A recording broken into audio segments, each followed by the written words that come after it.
ഗാംഭീര്യമുള്ള ശബ്ദത്തിനുടമയായ തിലകനിലെ ഗായകനെക്കുറിച്ച് അധികമാരും വിവരിക്കാത്ത ഒന്നാണ്.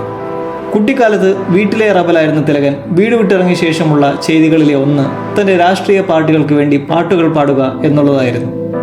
എന്ത് തെറ്റുകളും ചങ്കൂറ്റത്തോടെ ചൂണ്ടിപ്പറയുന്ന റിയൽ റബൽ സ്റ്റാർ രാഷ്ട്രീയ ഇടപെടൽ മൂലം പെരുന്തച്ചൻ, കാട്ടുകുതിര, ക്ഷത്രിയൻ എന്നീ ചിത്രങ്ങളിലെ പ്രകടനം മൂലം തനിക്ക് യോഗ്യമായിരുന്ന ദേശീയ പുരസ്കാരം ബോളിവുഡ് ബിഗ് ബി അമിതാഭ് ബച്ചന് നൽകിയതിലും തൻ്റെ വിയോജിപ്പ് പ്രകടിപ്പിച്ചു. ചിത്രശലഭം പോലെ പറന്നു നടക്കുന്ന അവാർഡുകൾക്ക് പിറകെ പോകാറില്ല, അത് തന്നെ തേടി വരണമെന്ന വാക്കുകളിൽ ഒടുവിൽ അദ്ദേഹം ഒതുക്കി.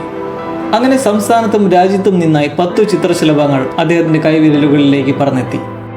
200 മേൽ ചിത്രങ്ങളിൽ അഭിനയിച്ചു ഫലിപ്പിച്ച തിലകന് 81 കോലങ്ങൾ എന്ന ചിത്രം ഒരു വൻ വഴിത്തിരിവായെത്തി.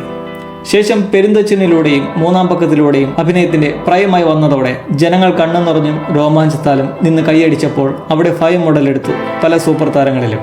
സ്റ്റാർഡം എന്ന ആധിപത്യത്തിൽ തലപ്പത്തായി ഉള്ളവർക്കും വിചാരിക്കാൻ പറ്റാത്തത്ര പ്രകടനം കാഴ്ചവെച്ച് മുന്നേറുന്ന ഒരാൾക്കെതിരെ അന്നു മുതൽ തുടങ്ങി അവസരം നിഷേധിക്കൽ, ഷാഡോ ബാൻ, അസോസിയേഷൻ വിലക്ക് എന്നിങ്ങനെയുള്ള അടിച്ചമർത്തൽ. ഇതിനിടയിലെ ഹോളിവുഡ് കേഴ്സ് വേറെയും. ജുറാസിക് പാർക്കിലേക്കും ഡാം 999ലേക്കും വന്ന സാധ്യതകളും മങ്ങിയണഞ്ഞു. ലഭിച്ച ഓരോ വേദികളിലും സദസ്സിലും ഈ നെറുകേടുകളെക്കുറിച്ചും അത് മലയാള സിനിമയ്ക്കുണ്ടാക്കാൻ പോകുന്ന ഭവിഷ്യത്തുകളെയും മാക്സിമം തുറന്നു കാട്ടി.